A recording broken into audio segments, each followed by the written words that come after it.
Have you ever felt like you're watching your own life from the outside? Like you're going through the motions, checking boxes, hitting deadlines, but something fundamental is just off? Here's the thing nobody talks about.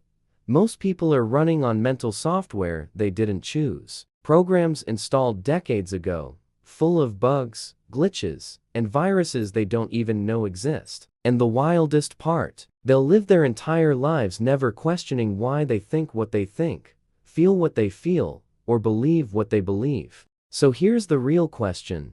If someone handed you a reset button right now, one that could wipe your mental hard drive clean and let you rebuild from scratch, would you press it? And more importantly, would you have the guts to face what you'd find in the process? The beginning, when everything got programmed. Let's rewind to the start. You weren't born anxious. You didn't come into this world feeling inadequate or believing you had to earn your worth. Those weren't factory settings. They got installed later. And here's the uncomfortable truth. Most of your core programming happened before you turned 7, during a developmental window when your brain was essentially a sponge, absorbing everything around it without any critical filter. During those years, you learned language, social norms, cultural values. But you also internalized fears, limiting beliefs, and emotional patterns from the adults around you. If your parents struggled with money anxiety, you likely absorbed that frequency. If they were emotionally unavailable, perfectionistic, or critical, you shaped your entire personality in response to that environment. And the kicker? You didn't realize any of this was happening. Fast forward to today. You're still operating on that ancient operating system. You're responding to present-day situations using code written in your childhood. And most of the time, these responses don't even make logical sense. You freeze up before presentations but can't remember why. You feel inexplicable dread before important meetings. You sabotage relationships for reasons you don't understand. It's like there's invisible code running in the background,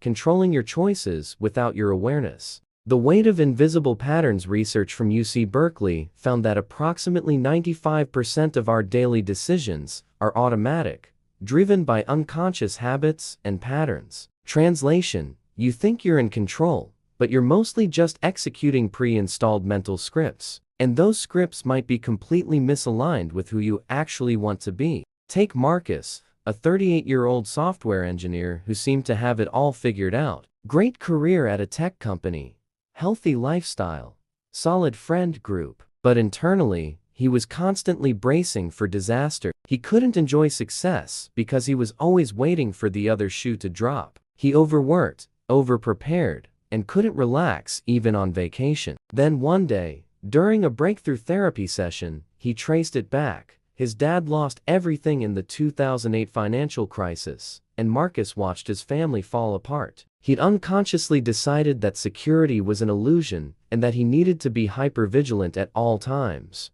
Marcus never consciously chose this belief system. He was just running the program that got installed during a traumatic period. And the irony? He hated seeing his dad live in constant fear. Swore he'd never be like that. Yet there he was, doing exactly the same thing, just with a different aesthetic. This happens to millions of people. The American Psychological Association estimates that over 60% of adults carry unprocessed childhood trauma that directly impacts their mental health and relationships. And most don't even realize it. Because these patterns are invisible. They operate backstage, shaping behaviors, beliefs, and emotional reactions without conscious awareness. The self-awareness blackout. Here's where things get really interesting. Because it's not just about having old patterns. The bigger problem is that most people don't even know these patterns exist. We're living in an era of cognitive overload, where your brain is constantly bombarded with notifications,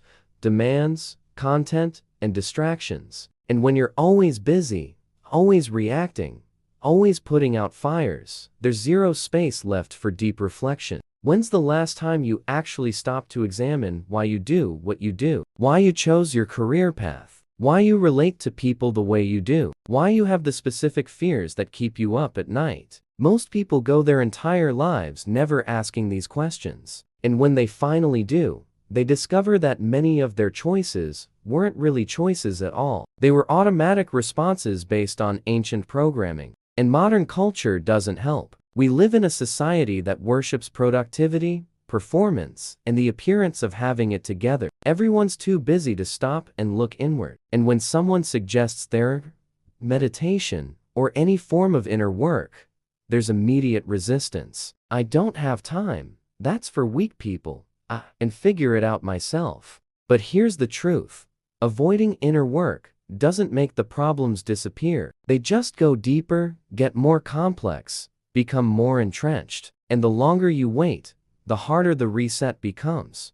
The attempts to fix the system, when people finally realize something's wrong, they try to fix it. But most of the time, they do it superficially. They buy self-help books, watch motivational videos, try to adopt new habits. And some of this stuff does help in the short term, but it rarely creates lasting transformation. Why? Because you can't reprogram a complex operating system with inspirational quotes or productivity hacks. It's like trying to fix a bug in the source code with duct tape. Might work temporarily, but the underlying problem remains. Look at the personal development industry. In the United States alone, it's a $13 billion market. Courses, books, seminars, coaches promising rapid transformation, and people buy in, try to apply it, and nothing fundamentally changes. Because real change requires going deeper than surface-level fixes. It requires uninstalling old programs,